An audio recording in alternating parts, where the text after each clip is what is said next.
And we will open this meeting with the land acknowledgement. The land that Eureka rests on is known in the Wiyot language as Jirujiji. Past actions by local, state, and federal governments removed the Wiyot and other indigenous peoples from the land and threatened to destroy their cultural practices. The city of Eureka acknowledged the Wiyot community, their elders both past and present, as well as future generations. This acknowledgement demonstrates the city's commitment to dismantle the ongoing legacies of settler colonialism. And could we have a roll call, please? Yes. Mayor Burgell? Here. Councilmember Castellano? Here. Councilmember Moulton? Here. Councilmember Fernandez? Here. Councilmember Bauer? Here. Councilmember Contreras-Deloche? Here.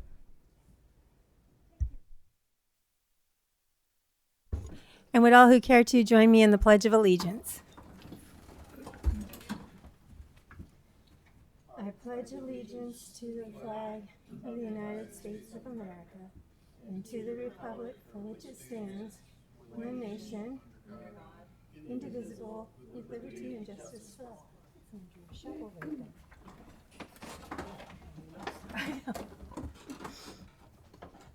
All right. Is there a report out of closed session, Attorney Black?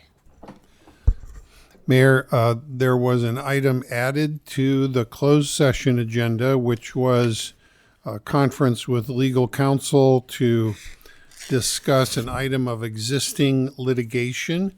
And that litigation is the matter of Kelly Pifferini versus City of Eureka et al. That's a U.S. District Court case number 124 CV 09191 RMI. And that motion to add that item due to the necessity of a discussion and the fact that it arose after the posting of the agenda was passed 5-0. Thereafter, the pre-existing item on the closed session agenda plus that item were discussed, but no actions, no reportable actions or final actions were taken in closed session. Thank you. Excuse me. And this leads us to presentations. So we're going to be having a presentation from Project Coordinator Green about the 2025 Welcome Center update and holiday recap. Welcome.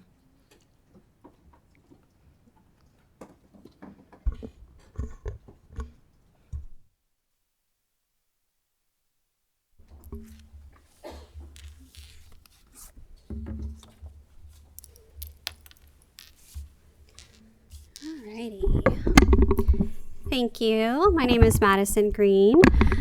I administer economic development projects in the city as well as oversee the Welcome Center. This is the first time we've provided an annual overview, and we plan to continue delivering these annual overviews for the future years. Our goal is to make it as useful and relevant as possible for you, so any feedback that you would like to share at the end is greatly appreciated. This overview is designed for you, and your input will help us refine this. The Welcome Center is located in the heart of Old Town. It is open 7 days a week. Open from 10 a.m. to 5 p.m. We have 7 concierges. These 7 concierges are employed. They're classified as part-time temporary employees. They are trained on Eureka. Most recently, we had a training for the Eureka Cultural Arts District last week. We concluded that training with a walking tour, and we were able to see some awesome art galleries right here in Eureka. These experiences really help our concierges curate the most authentic tours for the visitors that come into the Welcome Centers. When they experience these tours, they're able to leave Eureka with some authentic experiences. We offer a reliable public restroom for the events that you see here in the hub of Old Town, which is really great because if you guys are aware, a lot of our historic buildings don't have public restrooms that are available for our customers to use. The concierges tracked over 24,200 visitors in 2025, which was a 26% increase from 2024. Amongst our high visibility with Visit Eureka, we do attribute our increased visitation numbers to being an official California Welcome Center.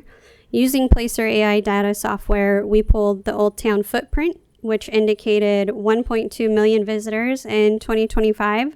This does not include our employees or our residents of the Old Town area. This year marked an exciting milestone for us. It was our first year anniversary as an official California Welcome Center in July.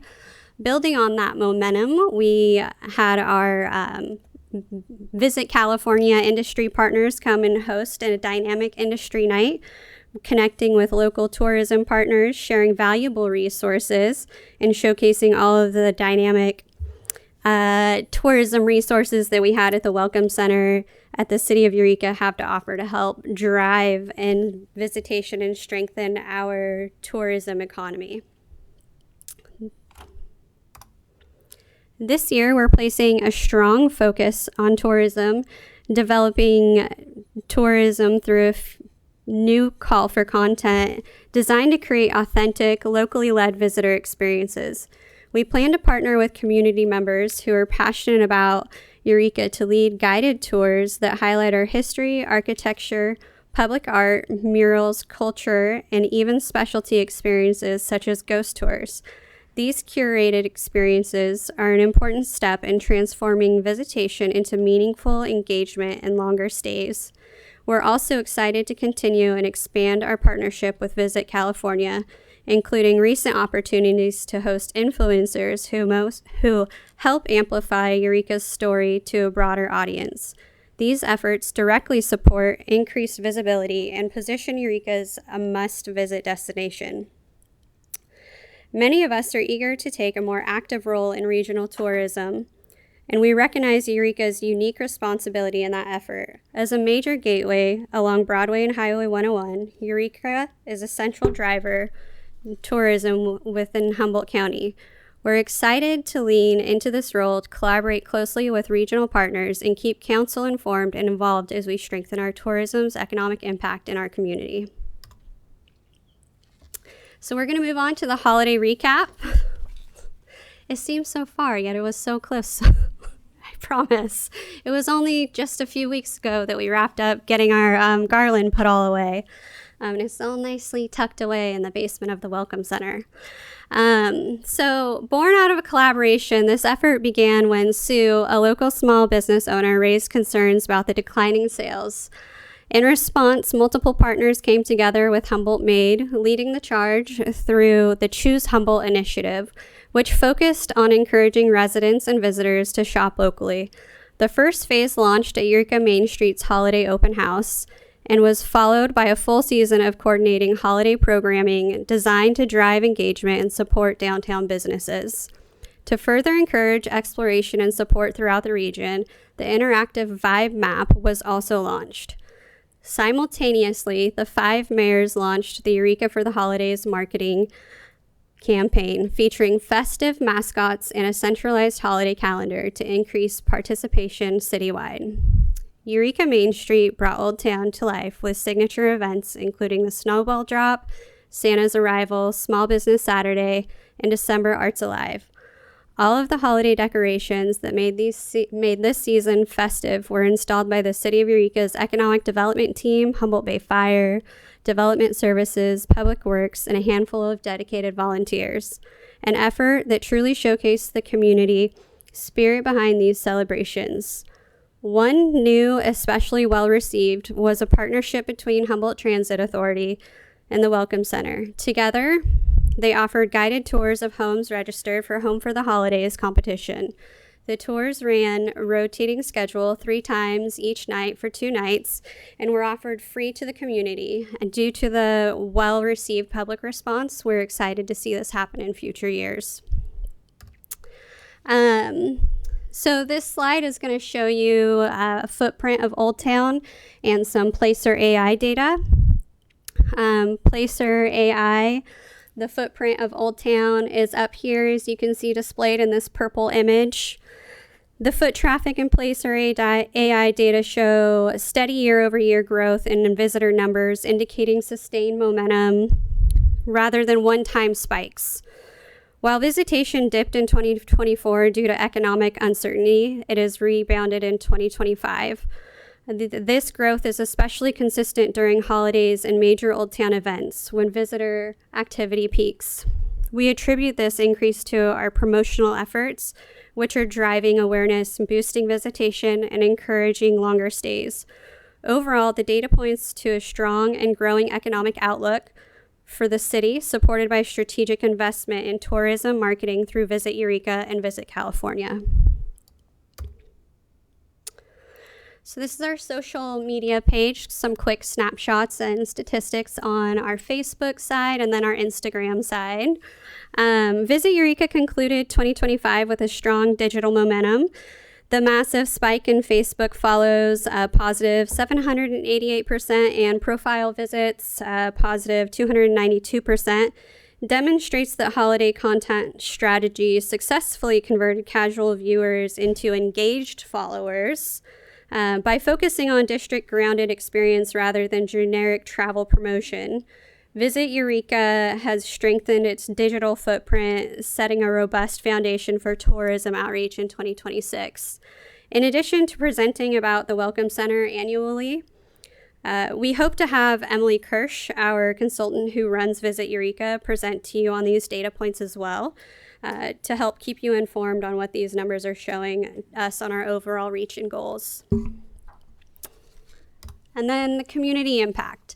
So up here we have a few comments that people brought to us specifically. They reached out on their own to share this information with us. Carl Johnson team brought us a wonderful gift basket. It was very sweet of them.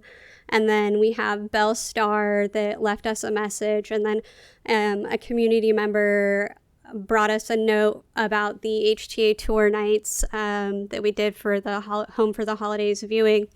And then I have a lengthier quote that I wanted to share and read for you guys from Sarah Land from Land of Lovely. Holiday shopping this year in Old Town Eureka was magical. The hustle and bustle of shoppers and them commenting on how nostalgic and beautiful Old Town Eureka and the gazebo was so tastefully decorated this year. It was wonderful to see local social media outlets talking about all the fun events that were happening in Old Town during the holidays and hearing about them on the radio. We had more people turn out for many Eureka Main Street holiday events and shopping this year versus any prior years. And I do think it was due to the advertising more and the advertising on the correct platforms. I think it's so important to keep all of these events on radio, TV, and social media during that time of year. I appreciate the efforts of Eureka Main Street and hope we can continue to gain more local shoppers this next holiday season. And again, that was from Sarah Land from Land of Lovely. So this is why we do this work for our community. The feedback we received from local businesses and community members speaks for itself. Their words reflect appreciation for the efforts made for this holiday season and confirm that these initiatives truly made a difference. We're energized by this response and we're already looking ahead. We actually have a meeting tomorrow with one of the former mayors to continue this planning for next year. So thank you. And do you have any questions? Questions? Councilmember feedback. Castellano? Thank you for the report and for all of your work there at the Visitor Center and beyond. Just a couple quick questions. When you say 1.2 million visitors, is that the sum total over the past 4 years? Is that For 2025. okay? But then it said in just the Old Town area was where you had the 294,000. So the 1.2 million is That was for the Old Town footprint for 2025. And Okay. then the 200 and that was for the October through December for the holiday okay. season. Okay, Mhm. perfect. Thank you. And then I was just curious about the feeder markets. In terms of, when we look at the visitors, are there areas where people are coming from more often, and or like kind of seasonal visitors, like, oh, we get more people from Reading in the summer, for instance, or things like that? Yeah, so I can pull all of that information from Placer AI, and it fluctuates, like you said, summer to December. So we can get that information. So if you wanted to relay more specific, I can get those details for you. Thank you. That'd be great. Councilmember Fernandez? Thank you for the presentation. Yeah, in the same vein, you touched on the number of visitors that we had just throughout 2025. And so could you, and I know we've talked about it before, but could you help me again understand how Placer distinguishes the difference between residents and workers versus visitors? Yeah, so Placer goes off of cell phone aggregate data, so it's able to determine who lives where. So it can tell, based on your pattern, you're a creature of habit, who lives in Old Town, who lives in, like for me, for example, it can tell you that I'm an employee of Old Town and I'm a resident of Fortuna. So it's going to be able to sift me out and say that I am not a visitor of Old Town. And that's how it works. But it is also going to pull me. So when I do my Placer AI research, I can select visitor, employee, and resident. So when I pulled these numbers for you, specifically because we're talking about visitors, I sifted out employees and residents to keep them separate. No, thank you again for that education. It just, it boggles the mind because it doesn't feel like we have, the 24 million? 1.2 million. 1.2 million here. But of course, it's spread out over the course of 12 months. Yeah. So, again, I'm not saying it's a bad thing. It's just like, oh man, that's a lot of folks. And then you had touched on meeting with one of the former mayors tomorrow. And so I'm curious what the plans are throughout the year. The holidays are very distinct. They bring a lot of joy. And of course, we don't want to it would be nice to have that feeling every month throughout the year, but what are the plans to, bring people in throughout the year? I think our goal is always to ensure that we're doing the best that we can I know that I don't want to speak on behalf of my leadership, but we try to do good with what we can. We don't want to overexert or overextend ourselves. We want to make sure that we're doing a good job with what we can produce. Yeah. So without giving too many details of or promising something that we can't produce, I will just say that we're going to work on what we can. Right. And I wasn't asking you for a roadmap per se. It was just more in the vein of like, how do we continue this without oversaturating? If I'm making sense by saying that. Yeah. Okay. Good evening, Mayor and Council. So some things that the holidays are a big focus for us. 4th of July is a big focus for us. So the summer months, we have the Friday night market season that we're planning already and the Thursday night concert series. Other than that, our plan is to partner with Choose Humboldt. So they have different campaigns throughout the year. Their one that they just launched is their Stay and Dine campaign. So it's focused on places that you can stay locally and dine locally. But we do want to do fewer things better and have fewer big events instead of just, I think there's some event fatigue. And so, that's kind of our plan of it, our focus. Our meeting to discuss the holidays for next year is really to kind of recap what we did this year and what we can do better for next year and build on the momentum and just plan ahead better for like our dates and be consistent with Main Street and Henderson Center and just make sure everybody's prepared ahead of time. No, I'm appreciating that you're taking the debrief to do that. Thank you. Fewer things better. That's what I was looking for. Councilmember Castellano?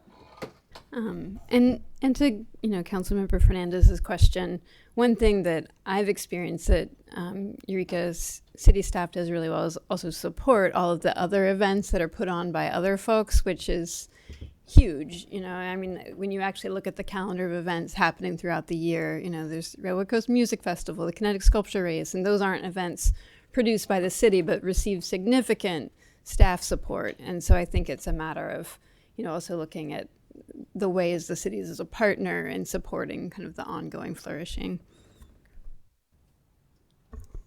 Anything further? Councilmember Contreras-Deloche? Am I allowed to make a comment or only a question? No, you can All make right. a comment. Okay. Well, first, I just wanted to say thank you. I appreciate all of the effort. We did something different this year, and I wanted to kind of report back how that went. Instead of shopping the way that we typically shop for the holidays, we were like, if we can't buy it local, we're not going to buy it at all. And so it took me longer to kind of go place to place, and I spent a lot of time in Old Town, but I found so many interesting, unique things I would have never thought to purchase for my family. And my kids got such a huge kick out of all of the stuff that I found at like the sock shop and at Seymour's that has all these vintage toys, and Land of Lovely. Like, we just found some really incredible gifts, went to the bookstores, and in each of these places, I shared that. I said, basically, if we couldn't find it locally, we weren't going to buy it. That's how we wanted to do Christmas this year. And I loved that while I was down there, it was very packed. That's probably the busiest I've seen it. So this is interesting to get to look at all of this and actually see the data on it. It seemed very busy, but also I noticed that a lot of the shop owners seemed really upbeat and hopeful about stuff, and said that they had a lot of foot traffic and that things were going well. And I just thought that was nice to hear, because in 2024, that was not what I was hearing. And so I was really concerned. Last year, what I got was people reporting to me that that was that was one of their harder years. And so I don't know if that's consistent with what you'd heard, but I know that I'm talking to Swan out there, but this was just very heartening, and I kind of wanted to share that just because I did talk to so many different shop owners down there during that time, and we got to do it was really great. And we had the firefighters were doing their toy drive down there. There was cocoa. There's all this stuff kind of going on. It was really had a nice community feel. It just seemed like a real success. I would love to just, see that keep going, and whatever, I appreciate all the thought. I think it really netted something and made a difference for our business owners and our community. Thank you for all that effort. Scott? Okay. Anything further? No? Thank you for your dedication to our city. You guys do such a fabulous job. And what was the one slide where it was like 2020, 2021, 2022, 2023? Would you be willing to show that again? Or can you? The growth that has happened just over time is just incredible.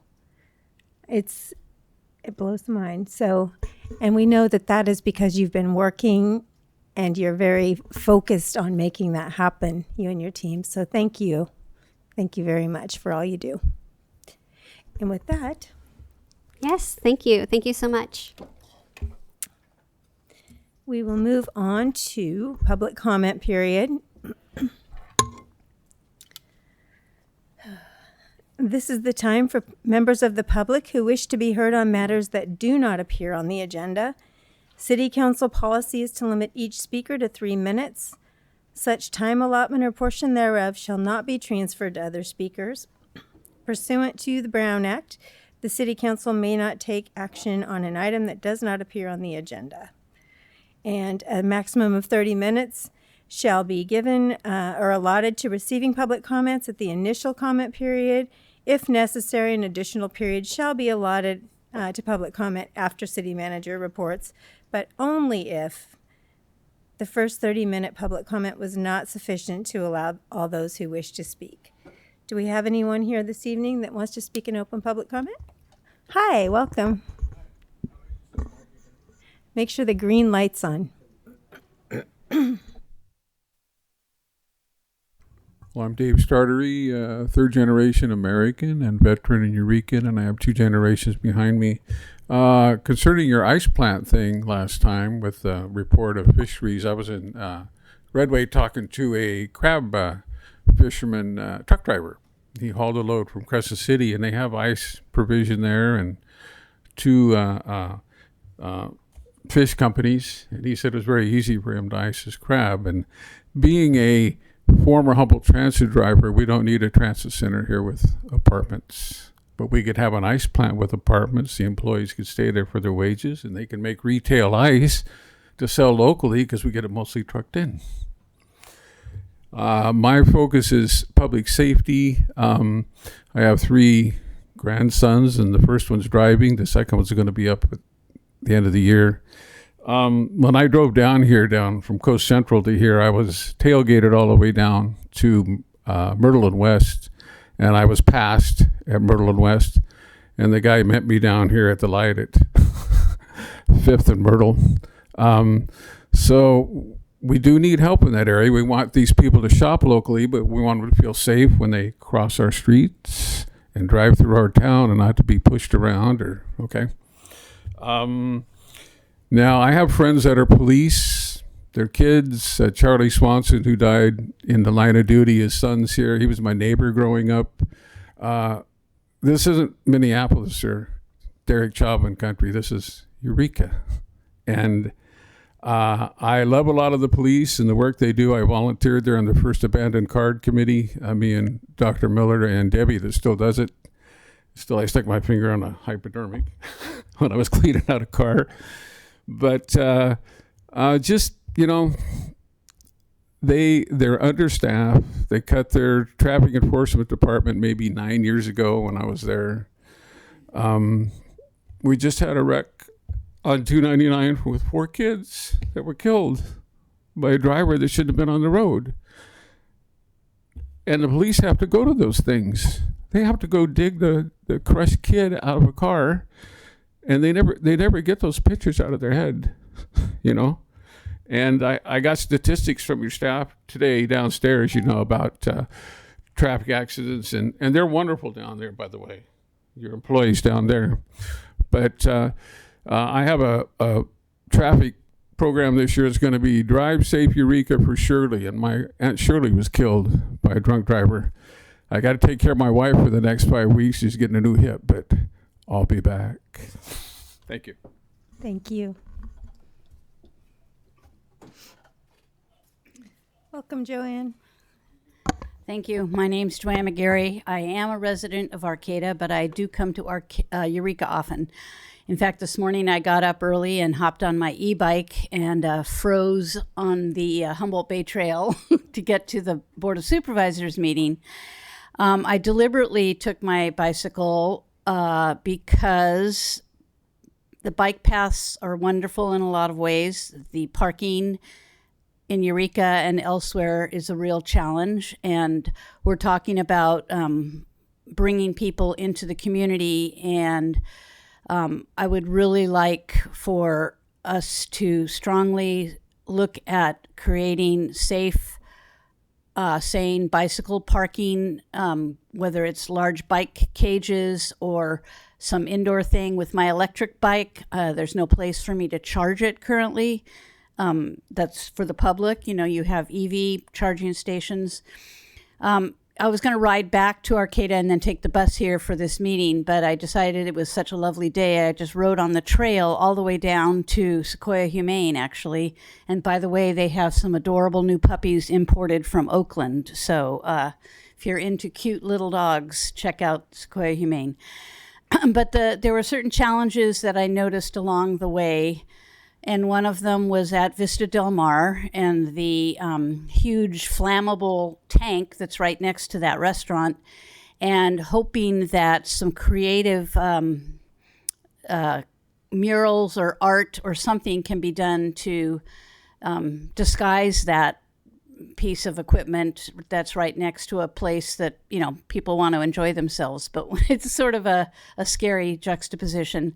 I also went to the Wharfinger and talked about how events there on a Sunday when there's no buses make it difficult for people like me to attend. And I will be going to the HTA meeting tomorrow, and I'll be talking maybe a little bit more on the climate action plan stuff. But I just want to say that I notice a lot of things when I'm walking and bicycling, and I have the time and desire. So I will be bringing these to your attention because the bike parking issue. If you want people to come to the Friday markets and the Arts Alive and all these events in Old Town, we really need the Welcome Center to welcome bicycles somehow. And the final thing I'm going to say is I want everyone here in Humboldt County to be aware that in Virginia, there are 19 monks walking for peace.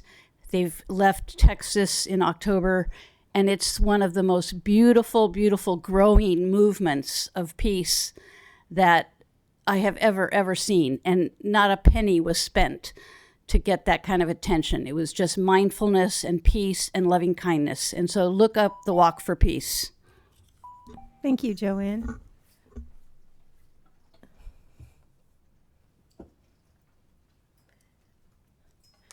Welcome, Denise. Hello, everyone.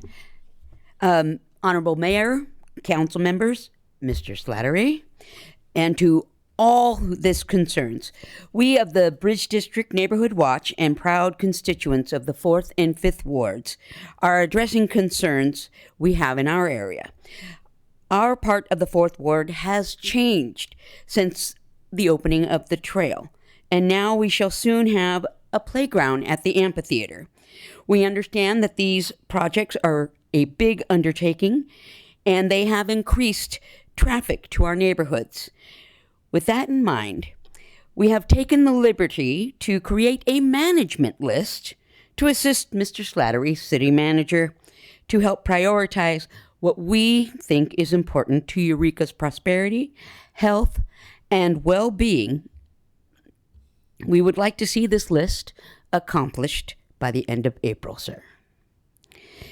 Number 1, we would like to relocate the services of Hatcher on Tuesdays at the Samoa Boat Launch. There has been a remarkable positive difference since they have moved from their 3rd Street location almost a year ago, and the criminal element has been significantly reduced. With more children present on the waterfront, we need the same result in the Samoa Bridge parking lot. Our suggestion is for Hatcher to utilize their mobile unit both Tuesdays and Thursdays at the Open Door Clinic on Tidd Street. Number 2, renovate, clean the bathrooms in the parking lot for health and safety of all, and add a Portland loo for 24/7 availability for those using the trail. We understand the costs and potential benefits to the city. From our initial research, we are willing to help fundraise. They are between $45,000 and $60,000. Every penny, it's worth it. Number 3, replace the sharp container that was mounted on the wall of the bathrooms in that parking lot. We need to have a secure and safe place to dispose of needles we sometimes find walking the area. It was removed in April of 2025. Please check the frequency of the street sweeper under the bridge and add 2 more open and closed signs to the entrance of the boathouse. It helps EPD remove and disperse people who are contaminating the area and thinking for long-term parking. We look forward to seeing these improvements for our community. We are more than willing to help any way we can. We recognize EPD and city crews. Thank you, Denise. Thank Your you. time is Bye-bye. up. Thank you.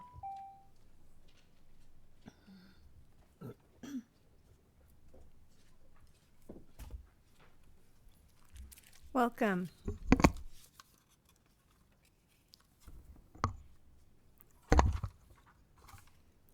Hi, my name is Sheila, and I'm also a member of the Bridge District. My comments are going to focus on addiction. I've worked with addicts for 35 years. I've been clean myself for 50 years this coming May. I know what it takes to get clean and to stay clean. I find it frustrating that the city seems to want to give addicts what they need to use drugs and not give them the consequences that would help them stop using drugs. The needles help them use. When you help them use, you are literally helping them kill themselves. When their addiction has gotten them to the point of homelessness, they are well on their way to an early death. Now, about 8 months ago, we had an ordinance introduced here that would have gotten homeless drug addicts the treatment that they need when they repeatedly break the law instead of going to jail, although jail itself can be beneficial because they get clean and they have time to think about their life. And many addicts change their life from a jail cell. Anyway, this was supported. This ordinance was supported by many people that work in the trenches with the homeless population. Here it was supported by Brian Hall that manages the rescue mission. He himself had been a homeless drug addict, so he knows. In fact, it was partially created by people that work in the trenches with the homeless population here in this city. I was so dismayed that council members Fernandez, Contreras, Deloche, Castellano voted this ordinance down. I couldn't believe it. I mean, Betty Chin, the saint of our city, supported this ordinance. I mean, you love to praise her, but apparently not to listen to her. It appears we may have some radicals on our city council who believe that people should be able to use illegal substances, that all drugs should be legal, that homeless people should be able to live wherever they want, including camp wherever they want, while using drugs. Well, I think the people of Eureka need to be clear about the positions of who they are voting to represent them on the city council. When you debated the ordinance and listened for hours to activists who don't even live in the city of Eureka, you voted it down. You said it needed to be rewritten. So how's that going? It's been 8 months. Have you looked at it? Have you rewritten it? Have you given our police anything to use to give consequences? I'm just disgusted. Thank you. Is there anyone else in chambers who'd like to speak in open public comment? Come on up.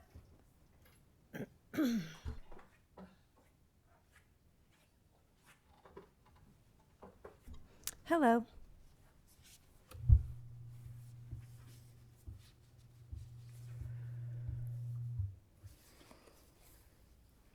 I'm here because I need answers. The most humiliating part is that your IT analyst was so indifferent to me as to record, curate, and eventually show off intimate videos. Without cognizance, I was a person he was aiming your phone at. When I told him to delete them, all he said was, he can't lose any footage of his boyfriend. Asking him to let me crop my face out was damage control, after he'd already launched videos of my body into the clouds out of my control. Weeks after you had his buddy search the network drives, EPD found your phone serving as an adult film studio. Whether he had a policy exemption or you approved it on the spot, it was your duty to ensure all parties depicted in your adult film productions are consenting. You handed your phone back to him, knowing he sent me the videos that he admitted to police I did not consent to the creation of. I never saw malice in his actions until he used your microphone to explain why I deserved it. I was so disrespectful, I insulted him for not being out. Unfortunately, my autism doesn't let me leave nonsense alone. Had Derek ever bothered to use his words, he would know he is further out than I am. Why let me empathize when he could just tell the city council? Because withholding material fact, whether by calling me their friend to hide their contempt, or discreetly recording me on his work phone, allowed them to deny me informed consent. I had no polite way to convey that doing whatever he wished over and over after I've said stop, or that hurts, is assault. Debating it or going, he really likes it, is coercion. But Derek took the liberty to ignore me when I asked politely. Only once I found the courage to say no without apologizing. He and his boyfriend broke their silence to tell me they had enough of my demands, as if my body didn't belong to me. Any bid to protect myself was, to use Derek's words to police, a request he'll try to accommodate. He finally spoke without a proxy last meeting to preach about virtue signaling as an ally, while in practice, he believes bodily autonomy is a privilege predicated by how much respect he's shown. Never had anyone claimed to care about me while reacting to the harm they inflicted with fury they wouldn't explain, than to tell the city council I'm an abuser for having no one but myself to defend me from Derek's impulses. If abuse is expecting basic human rights from men who are accustomed to being emotionally jerked off rather than held accountable, evidently, this country needs more abusers to stop the national rollback of said rights. Allyship is confronting your biases, to see us as people, even when forfeiting the comfort of ignorance about how you benefit at our expense feels to you like losing rights. I only ask the council if you disclaim all liability for what he filmed himself doing on your hardware and oversight? Why is Derek Howard still a public servant?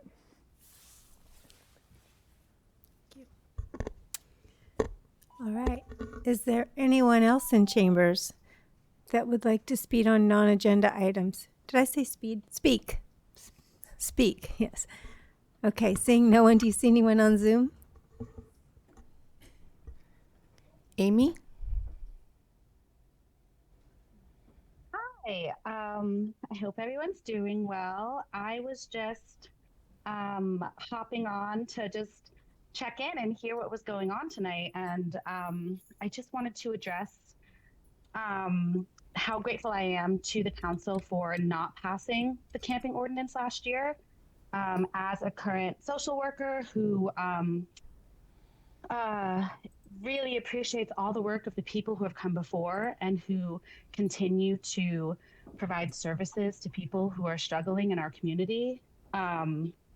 I also really recognize that the discipline has changed over the years, and we are flush and abundant with research demonstrating that criminalization of homelessness and of drug use actually isn't helpful in helping people get clean or solving the issue of homelessness. Homelessness continues to be a policy issue, not a personal issue. It's really hard to see people struggling in this way, but when you look at the economics of our county, when you look at the concentration of wealth in fewer and fewer hands in this country, and the experience that the adverse childhood experience rates of our area, like there's a reason that we have this struggle. And I just think that it's time to really start focusing on these community-based initiatives and ways that we can support each other that follow evidence-based best practices. We have an amazing social work program here at Cal Poly Humboldt that can really be a great resource to understand the root causes of these issues and best practices to help people find agency in their lives and be supported economically to better their circumstances. I think Uplift is doing a great job in connecting people to resources. I think there's a lot of great programs that are happening. And, you know, hopefully the affordable housing that we've worked so hard to pass will help alleviate some of the burdens that we're experiencing in that area. But yeah, please reach out, Amy Scott, if you want a nice long list of resources, or I mean, every council person and Mr. Slattery has access to the resource that I provided last year. So thank you very much, council. I appreciate you following the research and listening to those who not only are working in the trenches, but are keeping up to date with current resources and best practices. Thank you. Thank you. Marissa? Hi, I wanted to come on here and echo everything that Amy just said and thank the council for prioritizing taking care of our community members as humans. Like Amy outlined, there's numerous bodies of research about how prioritizing housing is the best and most cost-effective way to support our unhoused community members, and that we can save a lot of money by treating them as humans and providing housing instead of trying to criminalize their existence and criminalize their existence in a system that has systemically neglected them. So thank you all for treating our community as human beings. And I think the best way that we can improve our region and our self-confidence, which I've heard has been talked about before, is really to take care of our most vulnerable community members. And it will save us money in sweeps and policing and incarceration. So yeah, thank you all very much. Thank you. I see no one else. Okay. Seeing no one else, we will close public comment. And this will take us to the consent calendar. All matters listed under this category are considered to be routine by the City Council and will be enacted by one motion. Pursuant to City Council Resolution 2011-22. If a member of the public would like an item on the consent calendar pulled and discussed separately, the request shall be made to council member prior to the meeting. Unless a specific request is made by a council member, the consent calendar will not be read. There will be no separate discussion of these items, and I haven't heard of anything being pulled. All right, so if we could get a motion and I move approval of the consent calendar, and just to the chair, Mayor, you did skip the council reports, but I'm sure we're going to go come back to those. that. Yeah. Thank you. I'll second the motion. Great, so we have a motion and a second. Any comments? Please vote.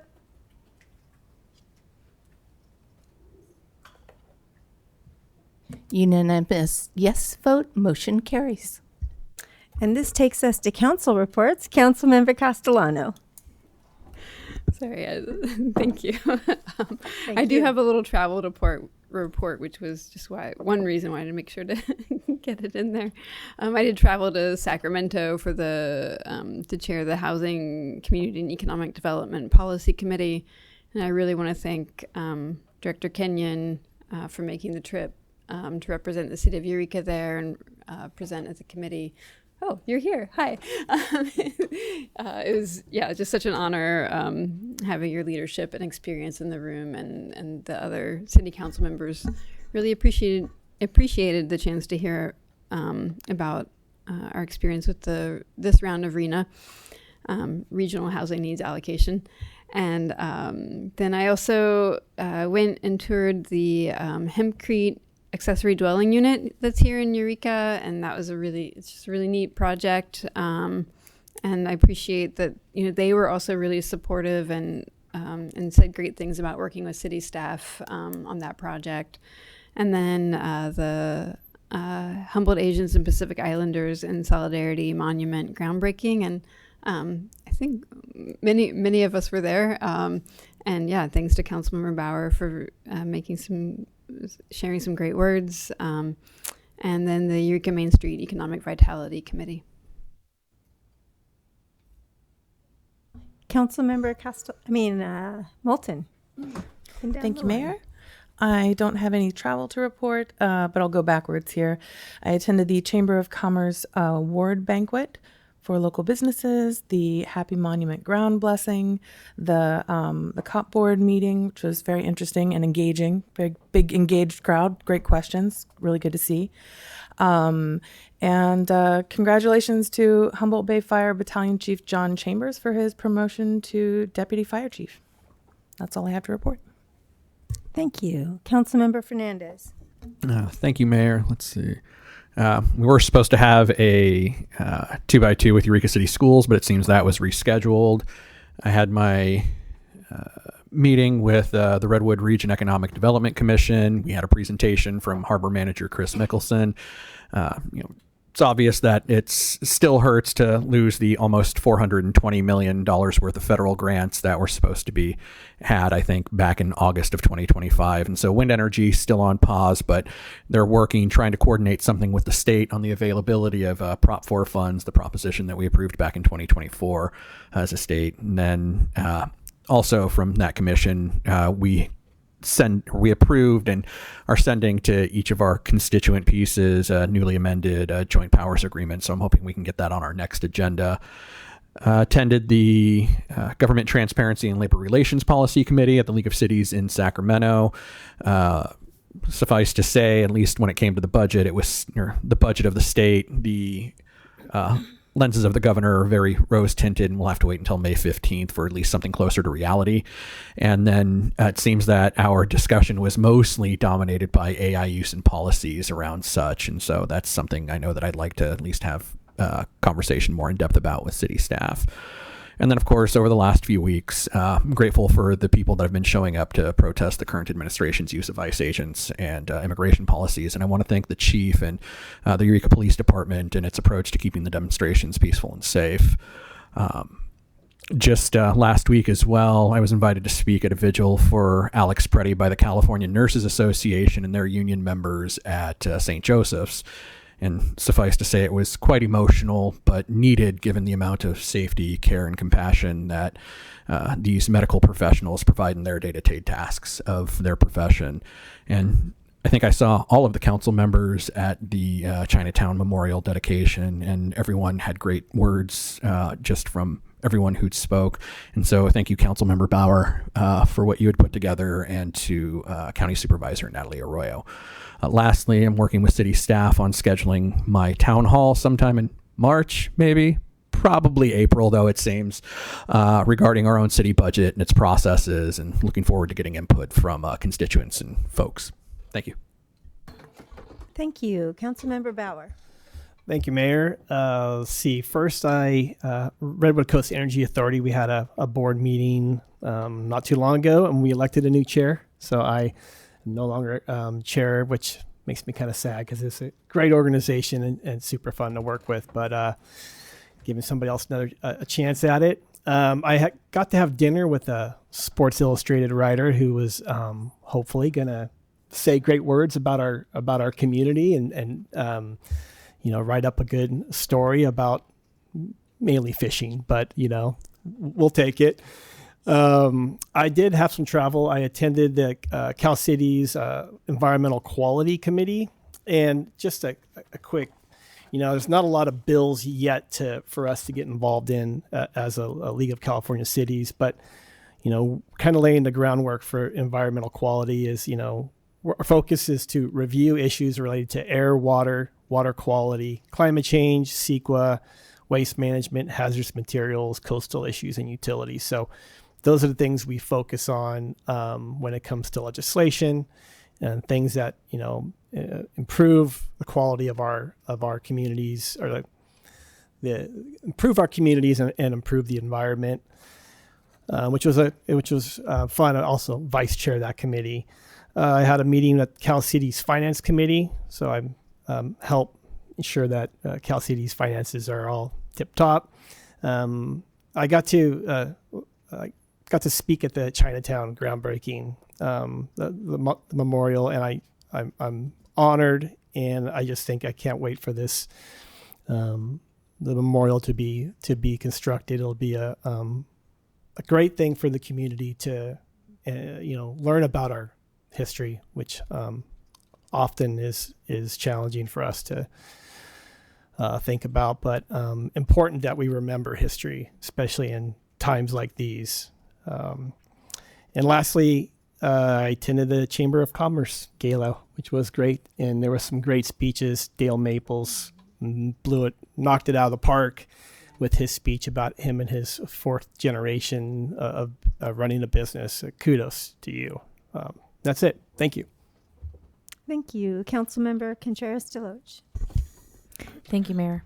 I'm going to go kind of in reverse order. So I also got to attend the Humboldt Asian and Pacific Islanders Chinatown Monument groundbreaking. I know I told you that there, but I really appreciated your remarks, Councilmember Bauer. They were really thoughtful, very touching.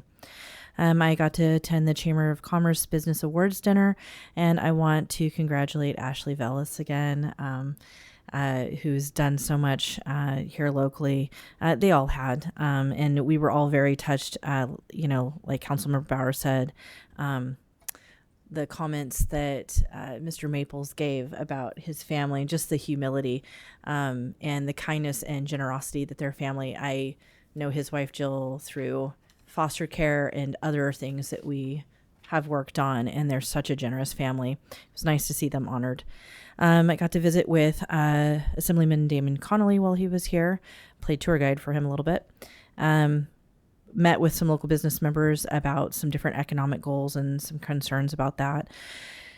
Met with Supervisor Bone regarding the county's homelessness ad hoc, and I'll bring up that later when we do for future agenda items. Went to the Cal Cities sponsored and governor's office care court meeting today. It was over Zoom. My takeaways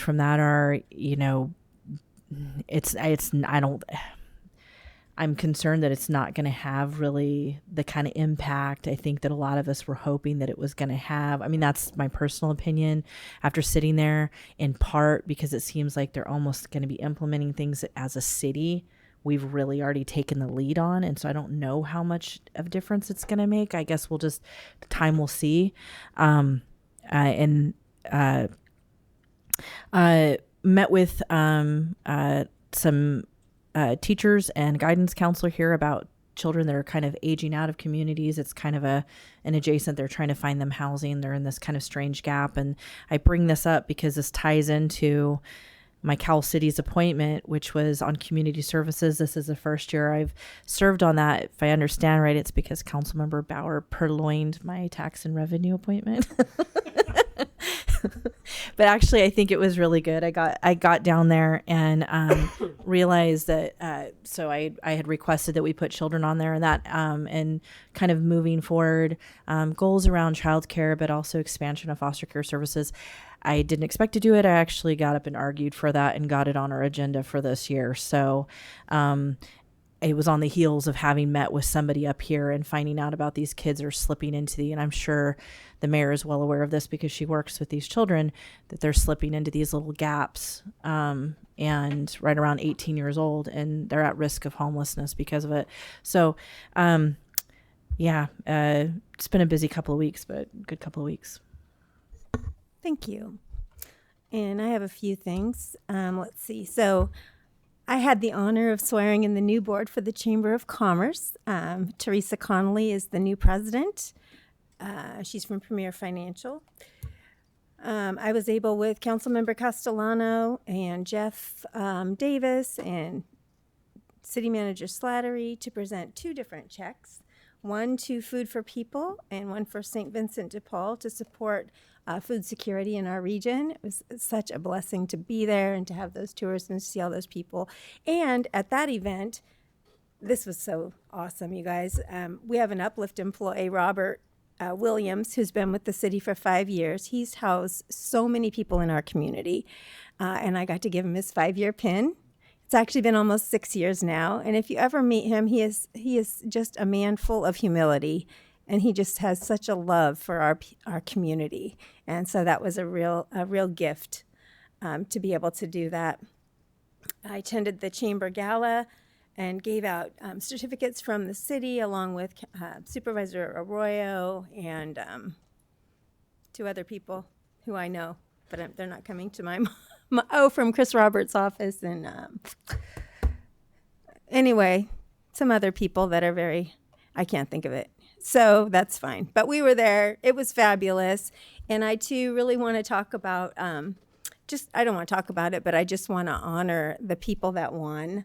And again, talking along the same lines of humility, what a blessing to watch Mr. Maples give that talk about his family and his life here in Eureka, because he was born here.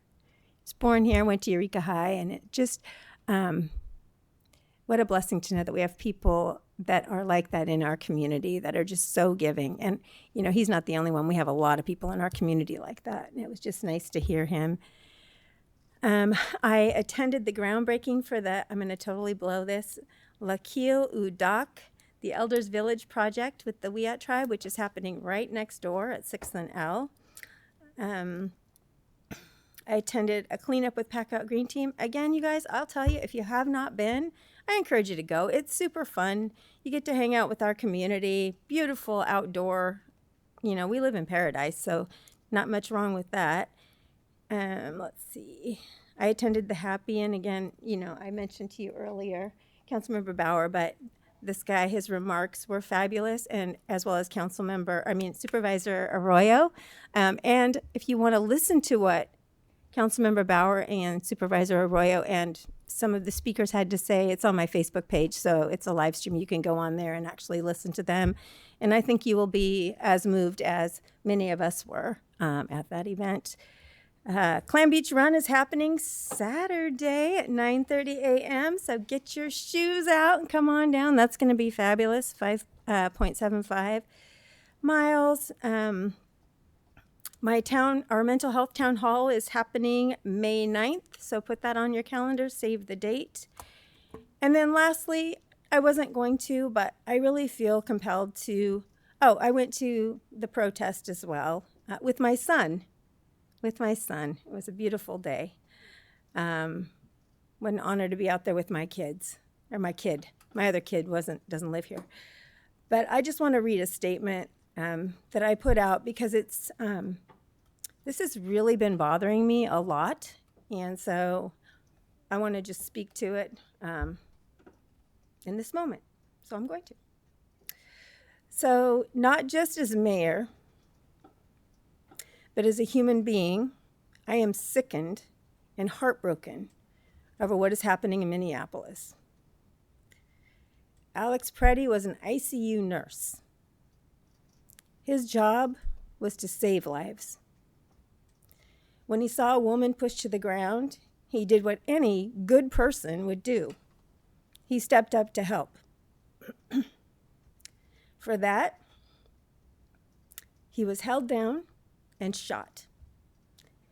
Many of us watched it happen, and we can't unsee it. I wish I could unsee it. I can't unsee it.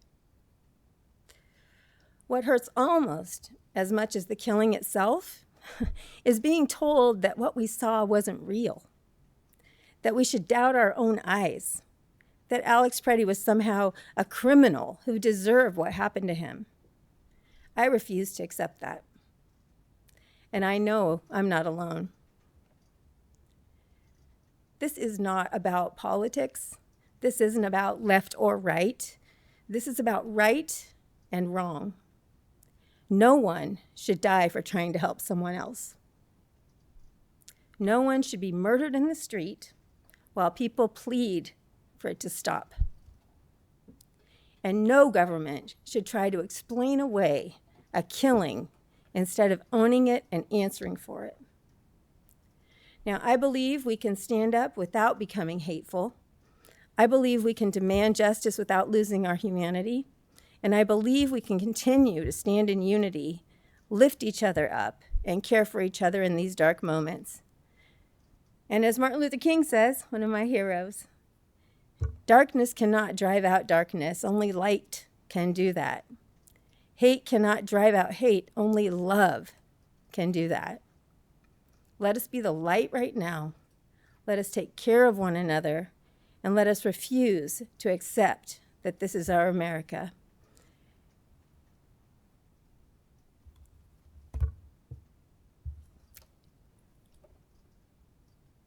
And that will take us to ordinances.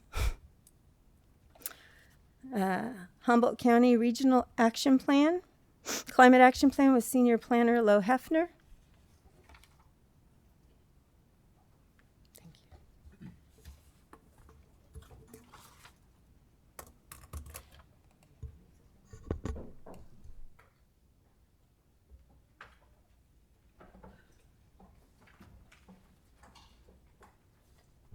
Welcome.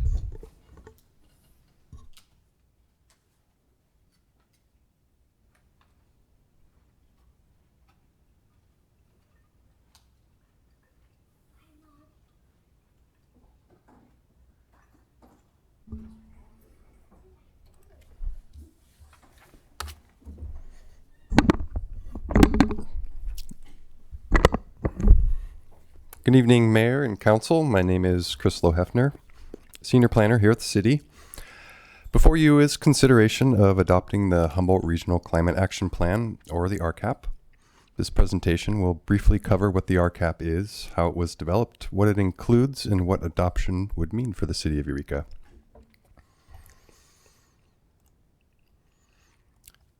So what is the RCAP? Well, broadly, it's a regional planning document developed in response to state climate requirements, including Senate Bill 32 and Assembly Bill 1279.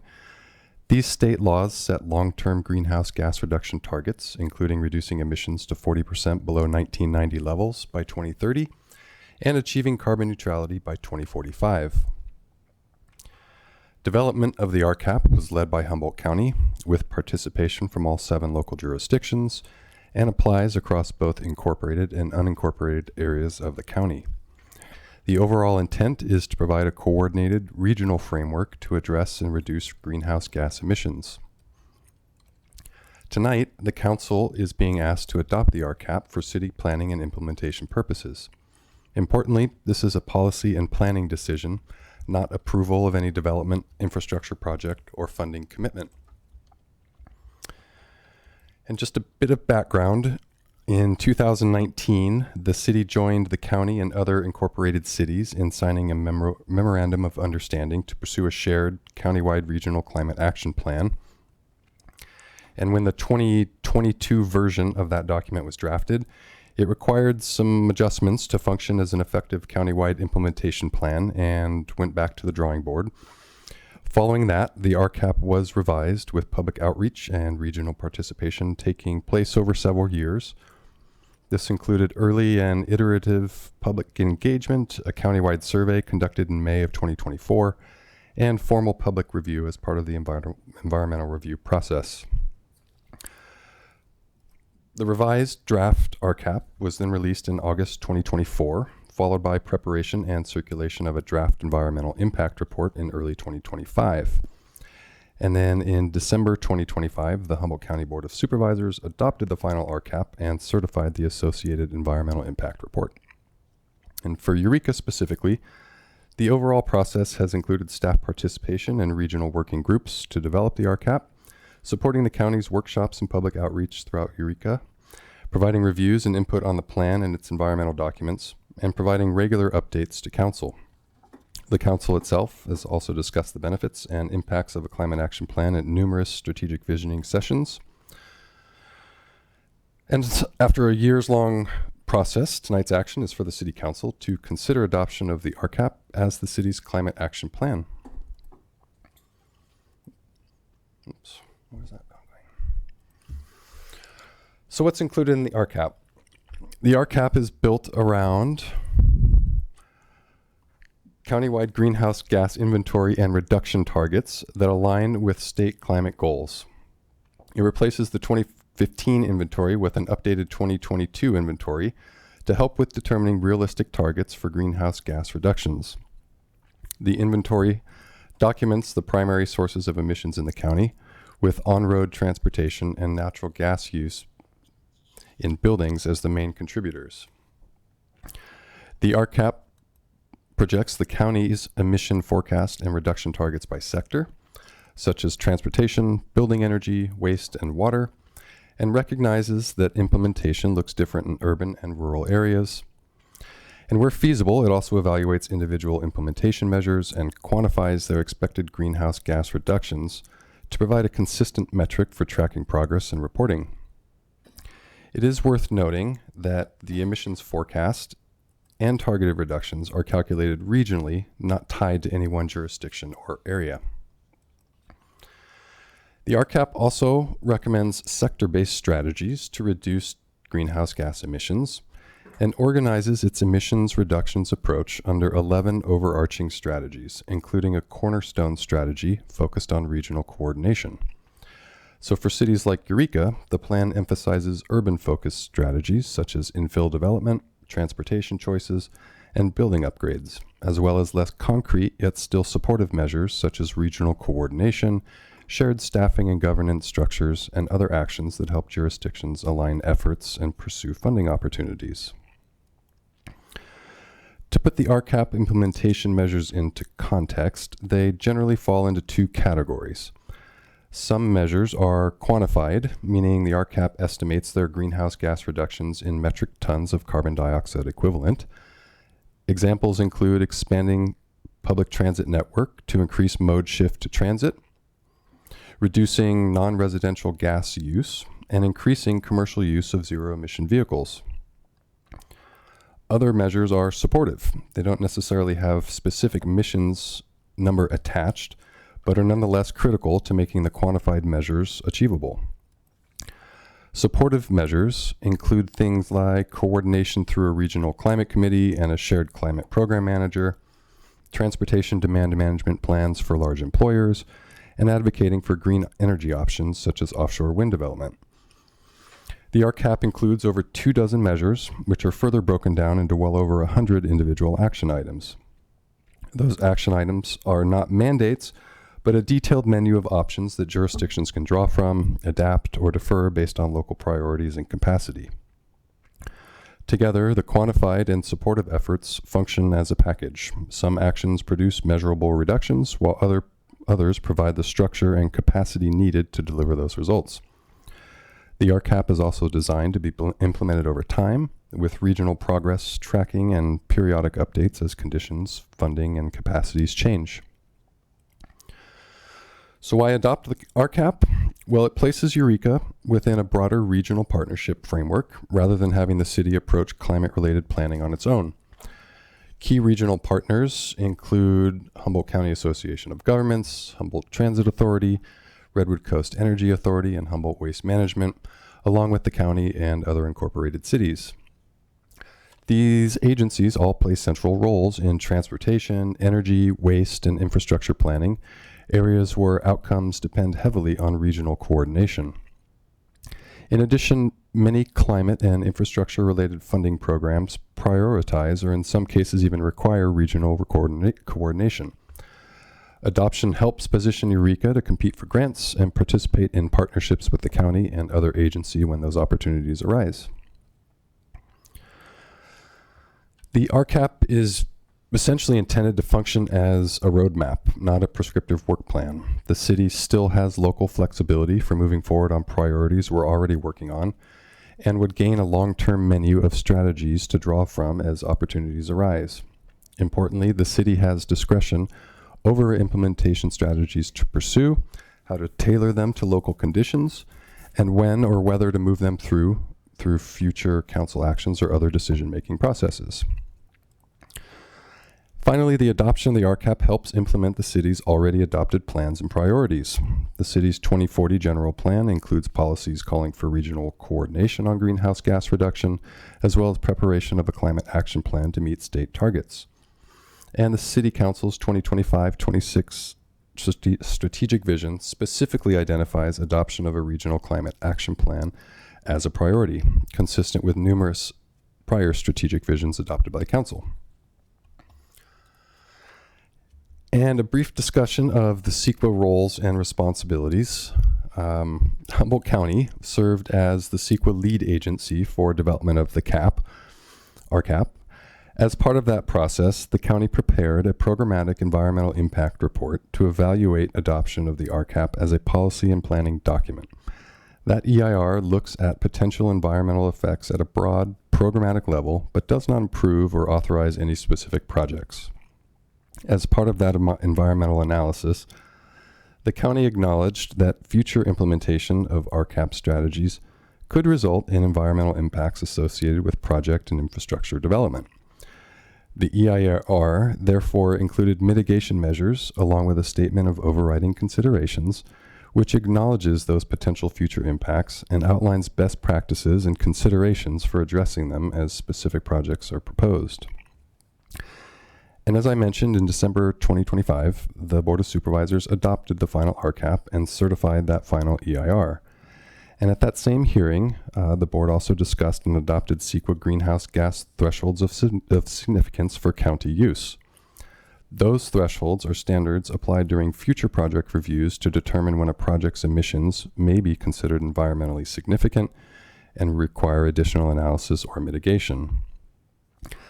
Tonight, the city is acting as the CEQA responsible agency and is being asked to rely on the county certified EIR to support adoption of the RCAP as a planning document. As a responsible agency, the city is required to review and consider the county's EIR and make its own findings that the EIR is adequate for purposes of RCAP adoption. Those findings are all included in the attached resolution. And finally, while the county adopted specific greenhouse thresholds, as I mentioned, those thresholds are not part of the city's action tonight. The council is only being asked to consider adoption of the RCAP and to rely on that EIR for that limited purpose.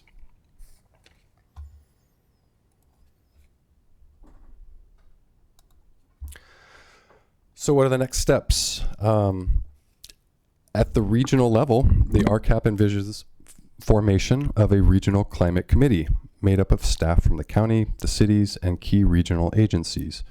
The committee would help coordinate implementation, pursue funding, develop shared tools, and support regional progress tracking. The RCAP also envisions a shared climate program manager position to support that work. Regional partners are already discussing where that position might be housed, how it would be funded, and how governments would be structured.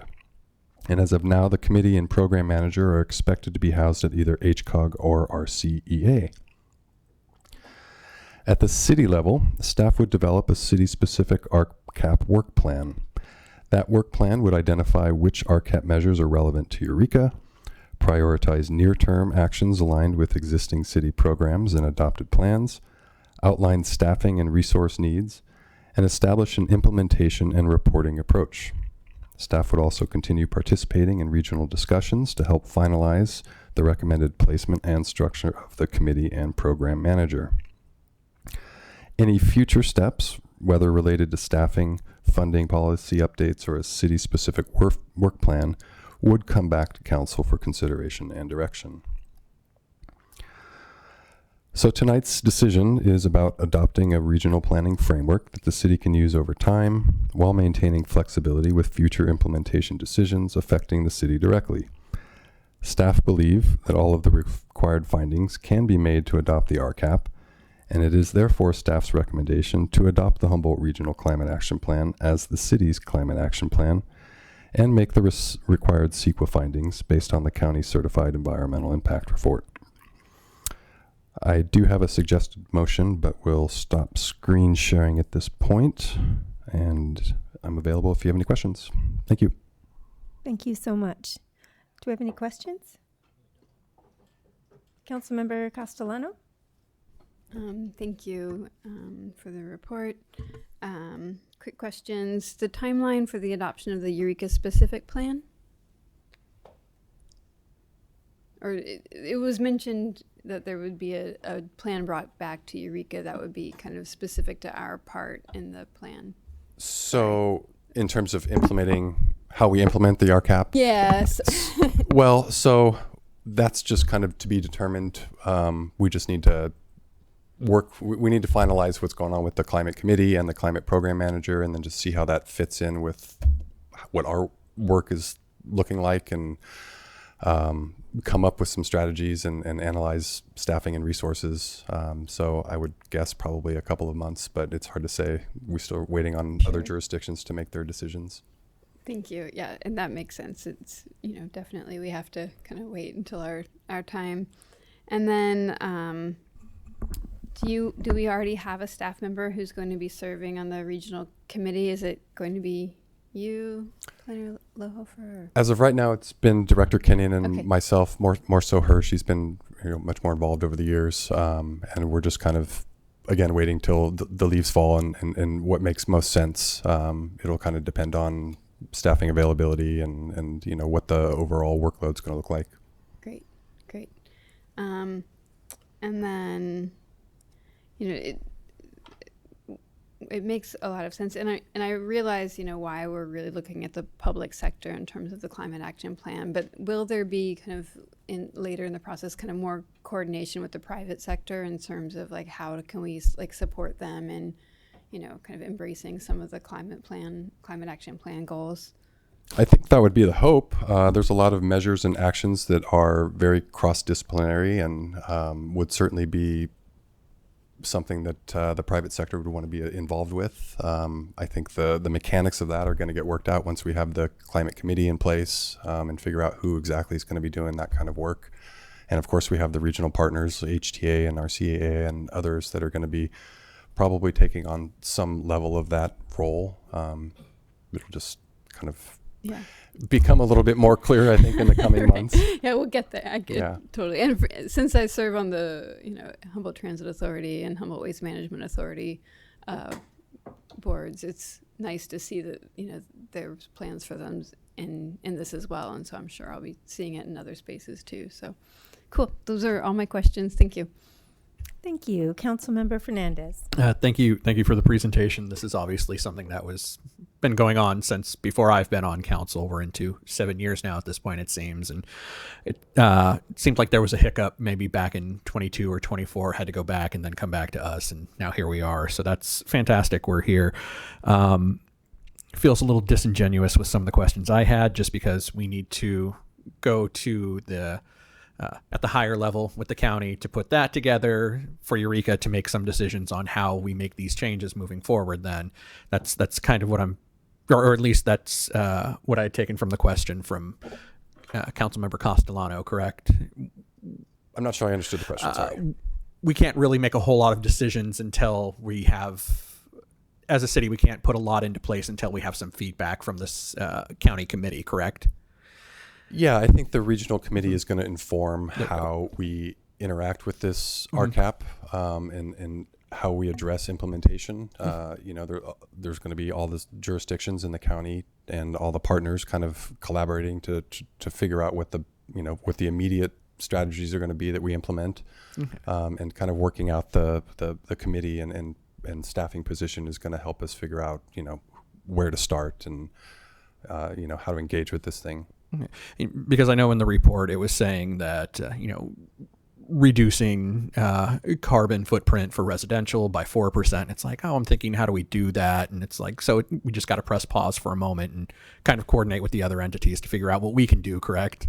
For the most part, I think there is a recognition that there's city-specific policies and things that we can be doing, and I think we're already doing a lot of those things. It's just going to be a matter of coordinating, how we're tracking that, how we're analyzing our impacts, for the things that are happening right now, and then trying to pick that low-hanging fruit internally to figure out, how we can start this work. And some of it will dovetail with the committee. Some of it will, depend on what the broader committee wants everybody to do as a sort of regional collaborative effort. But yeah, and that's kind of what I wanted to get to, because I know with like the bike lanes we have in place and the Beta Zoo Trail, just having those alternative paths there, and even still in some ways, still budding, developing microtransit. Just what are some places that you could identify, would identify steps that we've taken to implement some of these recommendations outlined here? Are you able to point to any? Well, some of it. Some of the broader implementation measures are shifting or mode shift, getting more people to use non-motorized transportation. So bike lanes and supportive facilities are going to be key to that. Same with public transit, developing, the first mile and last mile efforts, getting more supportive infrastructure all around.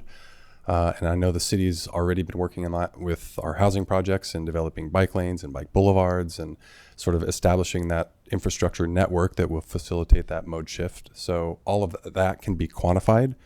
And then there's more of those supportive measures where we're going to be working with our regional partners to figure out what other mechanisms we can do to support their efforts. Thank you. And I just add on top of what Senior Panel Lohefner said is state regulations. Electrification and housing. A lot of those things are going to come from the state level, and mandates from the state for other purposes.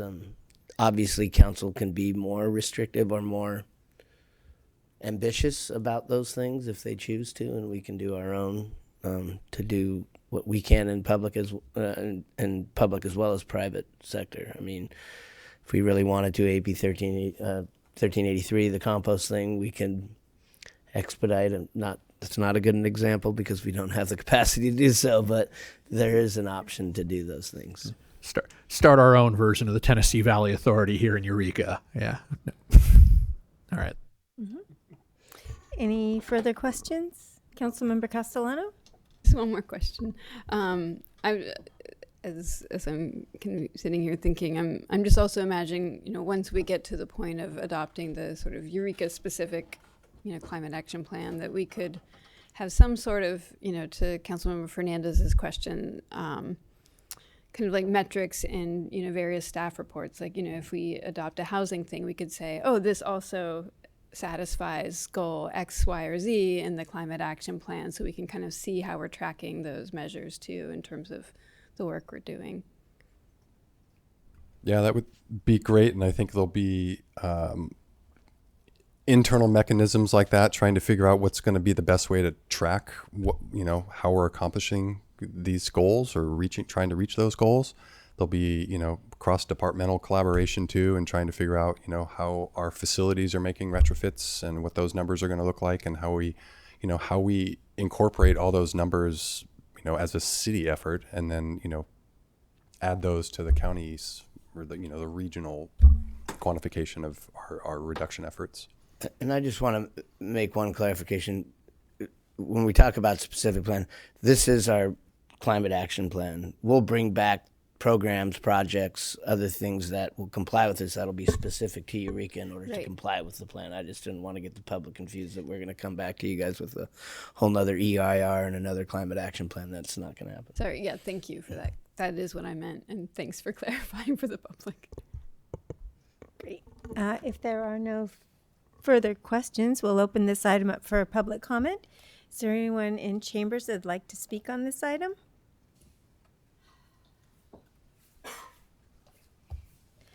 Hello, Joanne. Hi, my name's Joanne McGarry. I braided my hair for Greta Thunberg, so I sometimes call myself McGreta, son of Greta Thunberg, because what she has had to say over the years in her wisdom and knowledge and advocacy for the climate is been profound, and I've been following this whole thing for all these many years, and I guess I just want to say bureaucracy and the plod of this whole plan has just been very disappointing to me. This is something we urgently needed to do many, many years ago, and that whatever happened in 2022 and it was sent back to the drawing board, it's kind of unacceptable that it's now 4 years later. And, accept the regional action plan. I was at the meeting when the Board of Supervisors approved it. They, got a little weird about sacrificing so much, but we have 4 years to do something. I don't know if you saw that piece of the pie, but 73% is transportation. So I go back to, bicycles, for example. Yeah, bike paths, great. But bike parking in the apartments you're going to build right next to City Hall here, what is going to be? I have to park my bicycle in my living space. That's unacceptable. We have to plan our future for no more fossil-fueled cars, individual cars, and collective travel, bicycles, walking, doing things different. And we really need to educate and insist that the communities, the members of our community, abide, and alert them that this is happening, because it's just sort of slowly seeped into the discussion. And so I just want you to please approve this climate action plan, waste reduction as well, events, back to the Welcome Center. We need to do things when we're planning events and such that climate action and greenhouse gas reductions are in the plan for an event. And how are we going to have sort of events and have people come to them in large numbers, but not, the traditional way of getting here in your individual car. I mean, we really, really need to be radical and exceptional and revolutionary in doing this stuff. So adopt this and let's get to work and talk about it, and everybody individually here do what they can. So thank you. Thank you. Is there anyone else in chambers who'd like to speak on this item?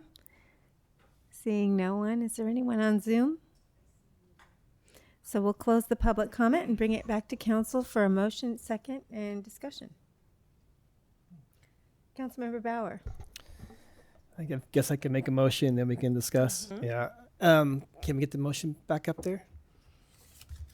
Suggested motion. All right. I'll move the city council adopt a resolution adopting the Humboldt Regional Climate Action Plan as the City of Eureka's Climate Action Plan, and making the required CEQA findings based on the county certified environmental impact report. Second. Okay. Okay, so we have a motion and a second. Comments? Yeah. Councilmember Bauer? Continue. First, I want to thank staff, Humboldt County staff. There's been a lot of people involved in this, and I too share the frustration that it's taken so long. This is a huge endeavor, and we need to move with all alacrity, right? I mean, we don't have a lot of time to make pretty significant changes to the way how we live. And I know, this is the first step, right? This is simply laying the groundwork for us to take real action. And I think it was Councilmember Castellano that was asking about, the private sector. Transportation is 80% or close to it, and that's trucking, right? We're going to need a lot of infrastructure to transform how we live. And I think I forget the total number of chargers, but was it between 3,000 and 5,000 or even more than that we'll need? We have to develop hydrogen power. We have to do all these things that require massive investment in money and time. And it's quite an endeavor, but it's great that we finally, or at least to this point, it's been a long time. And I'm grateful that the staff have put together a great document, and the county's done a great job. But I'm super grateful that we're here today talking about this, and look forward to seeing what we can do with our partners at the county and the private sector. They're instrumental in us actually achieving what we need to achieve. So look forward to working with them on it in the future. Thanks. Comments? Okay, Councilmember Castellano? Sure. They were sort of implied in my questions, but I do look forward to really kind of creating a guidebook for how the city is going to, be enacting these measures once it goes back to the county, and we are further along in the process. And then, and I do think that there's some opportunity to, create some fun challenges or like partnerships, challenge our partners to kind of jump into this process with us. So yeah, and thank you for all of your work on it. Okay. Well, seeing no further comment, please vote.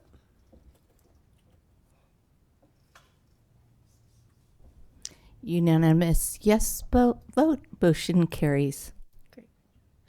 Legislative action correspondence. Anybody have any? Not yet, I'm hearing. All right. Future agenda items. Councilmember Contreras-Deloche. Yeah, Mayor, this had been requested some months ago, but it was early last year that we started the homeless ad hoc, and I was wondering if we could do, a brief report out on what we've learned so that we can kind of inform all of the council at the same time about some of the issues we discovered, some of the partnerships, possibilities, and what the city's been able to accomplish. Yeah. Cool. So how does that work? That's what I'm curious as a point of order. Do I get to stand on the other side of this? Could I do that under mayor's reports, or would that be something that we would have to open to public comment, etc.? Well, it's up to your discretion. I mean, if the members of the ad hoc committee from the council want to provide a report and then have staff support them in that report, we could do it that way. Yeah. It's what I would not like to do, but what I would like to do. Actually, what I think would be helpful, I think better if I present the way I would normally present when I'm in meetings, even though you guys have never seen me do that.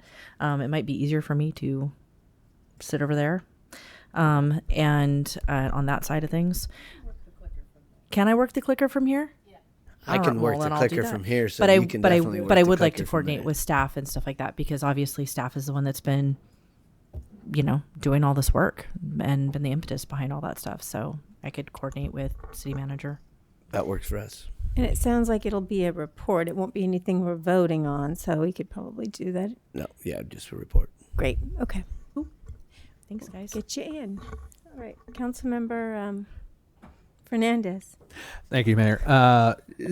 Similar vein as Councilmember Contreras-Deloche, just because I know you had brought up learning more about the care courts, and I'm always blanking on that acronym, so I'm sorry. But just from your perspective, at least hearing how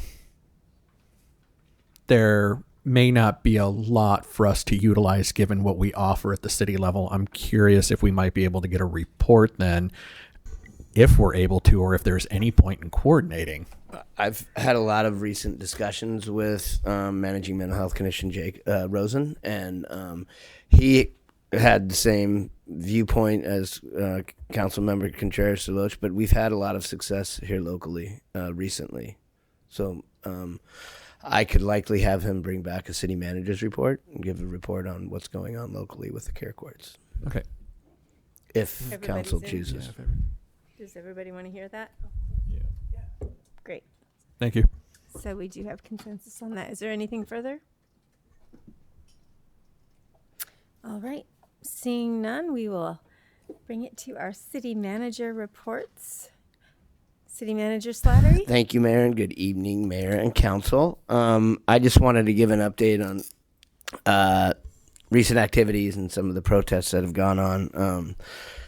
A couple of Saturdays ago, when the incident happened at Minneapolis, I received a call from the police chief. I really want to commend the chief for staying on top of this. When that happened, he was immediately understanding of what our community reaction would be and was working on a letter to the community, as well as some information to be released on what EPD's role would be in ICE enforcement. So we had a citizen oversight on police practices meeting. A group called Indivisible came by. A lot of good community support for EPD, but at the same time, a lot of concerns.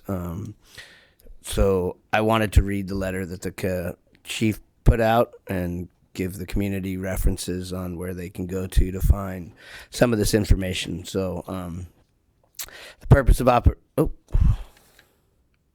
I'm sorry. I have the wrong letter. I'm sorry.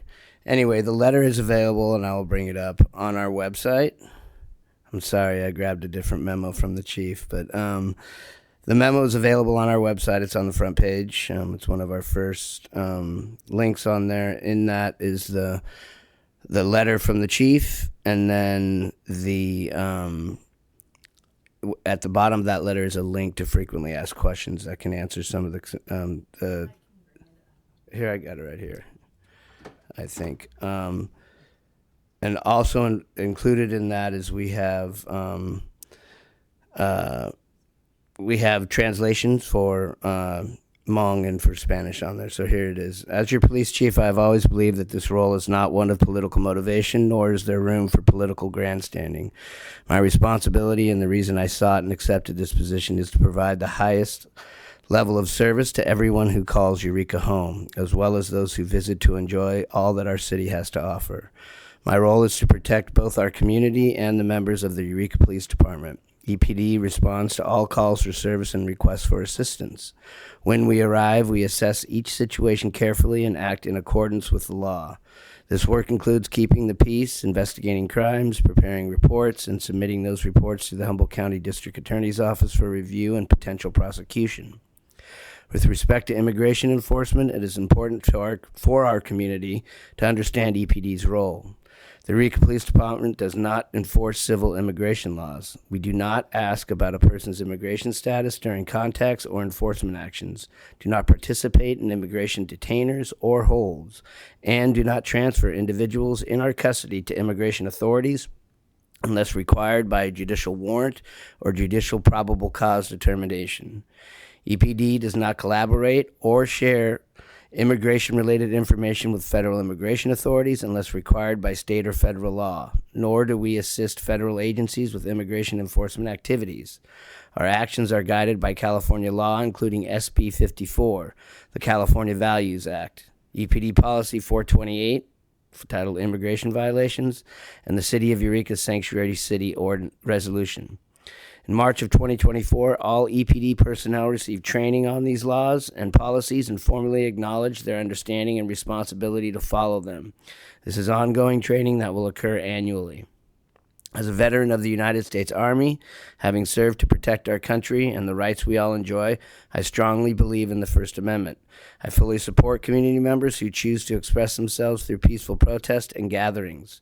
For more than a year, EPD has been present at nearly all such events, monitoring, engaging, and ensuring a safe environment for everyone involved. We do not take sides on the issues being expressed. Our role is to ensure that all individuals have equal and safe opportunities to peacefully exercise their rights. That said, EPD does not support violence, vandalism, rioting, or any criminal or reckless behavior that takes place that places community members or officers at risk. We are grateful for the positive engagement we have experienced at recent events and for the overwhelmingly peaceful manner in which community voices have been shared. These gatherings demonstrate that it is possible to stand together, speak out, and be heard without resorting to actions that cause harm or division. I encourage our community to continue setting this example, showing that you have a voice, stand in solidarity, and advocate for change while keeping one another safe. Transparency and accountability are essential to maintaining public trust. The Eureka Police Department operates within clearly defined legal boundaries, and our authority is guided by state law, department policy, and the Constitution. We will continue to follow California law as written, including those laws that define and limit our role in immigration enforcement, regardless of external pressure or public debate. Our primary responsibility always is public safety. That means protecting life, preserving peace, and responding to calls for service without bias, favoritism, or consideration of political viewpoints. We do not choose sides, and we do not make decisions based on ideology. We act based on the law, the facts before us, and our duty to this community. It is also important to be clear that the limits of our authority. The Eureka Police Department cannot and will not act outside the scope of our legal responsibilities. When matters fall beyond our jurisdiction or authority, we defer to the appropriate legal processes and agencies as required by law. EPD remains committed to serving all members of our community with professionalism, respect, and fairness. Our focus will remain on lawful policing, community safety, and maintaining the trust placed in us by those we serve. We will continue to listen, engage, and act with transparency, guided not by politics, but by the law and our obligation to the people of Eureka. Godspeed, Chief Stevens. So I want to thank the chief for putting that together and being proactive about this. He saw this coming, and I think that the response from the community has been great. So thank you to the chief for doing that. And if there's any questions, we can answer them. Does anyone have any questions for City Manager Slattery? Okay, well, we will take a comment. Councilmember Bauer? No, I just want to say I concur with City Manager Slattery about that letter. I think it was important to reach out to the community about what EPD is about, what we stand for, and it was super well written, and I appreciate Chief Stevens for putting together something that I hope makes the community feel comfortable about our law enforcement.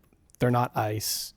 They're not the things that we're seeing on TV, and we appreciate them for that. They're here to protect us. Thanks. Thanks, Scott. Councilmember Fernandez?